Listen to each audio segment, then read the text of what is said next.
Hi friends, ఎవరైతే తోటకూర తినరో వాళ్ళ గురించి అయితే చెప్తున్నాను. కంపల్సరీ వీక్లీ వన్స్ అయితే మనకు బ్లడ్ తక్కువ ఉన్న వాళ్ళు కంపల్సరీ తినాలి. మా పాపకైతే నేను ఖచ్చితంగా వీక్లీ వన్స్ అయితే తోటకూర పెడతాను. అది తినడం వల్ల ఏంటంటే మనకు బ్లడ్ తక్కువ ఉన్న వాళ్ళకి ఇంప్రూవ్ అవుతుంది. దీంట్లో ఐరన్ బాగా పుష్కలంగా ఉంటుంది కాబట్టి మనం తోటకూర తరచుగా తింటూ ఉండాలి. అసలు ఇష్టం లేని వాళ్ళు కనీసం వీక్లీ లేదంటే 10 డేస్కి ఒకసారి అయినా తినాలి, అంతేగాని తినకుండా ఉండకూడదు. దీంట్లో హై ఫైబర్ ఉంటుంది కాబట్టి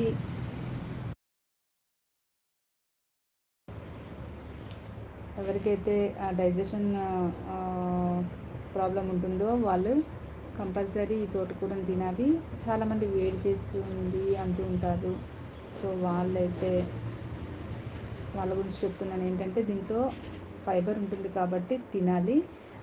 2 పూటలు కాకుండా ఒక్క పూట తినండి ఏదైనా సరే. అలా 2 పూటలు తినడం వల్ల వేడి చేస్తుంది అంటుంటారు కాబట్టి ఒక్క పూట అయినా కంపల్సరీ తోటకూర అయితే తింటూ ఉండాలి. మనకి ఇది హార్ట్కి కూడా చాలా మంచిది. ప్లస్ దీంట్లో విటమిన్ ఏ ఎక్కువగా ఉంటుంది కాబట్టి మనకి కళ్ళకి కూడా చాలా మంచిది తోటకూర.